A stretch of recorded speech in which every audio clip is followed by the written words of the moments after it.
Hi friend, YouTube friend. मेरी तबीयत आज अचानक मेरा बोला था ना, मेरा हार्ट का प्रॉब्लम है। मेरे पास पैसे नहीं, इतना ट्रीटमेंट करने मेडिसिन खा रही हूँ।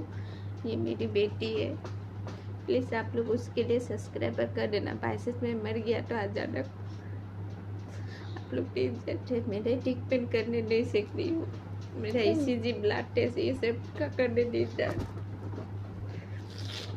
लड़की के लिए मेडिसिन के लिए बेटे उसका मेडिसिन ही चाहिए था। वो मेडिसिन नहीं खाता तो रात को नहीं सोता है, इसलिए उसको मेडिसिन।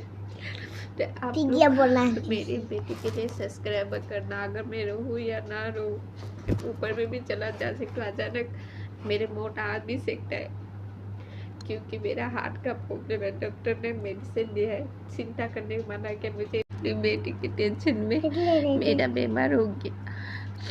अचानक क्या हो जाता है, पैर हाथ पूरा मेरा ब्लड काम करने नहीं पड़ता, पूरा आइस हो जाता है। फिर मैं सांस का प्रॉब्लम, फिर माथा में मैं अभी तेल पानी लिया, हाथ पे लाके मुझे अभी मेडिसिन खिला वो रहता है। हम लोग का अकेला रहता है। मेरे बेटी का साथ देना आप लोग।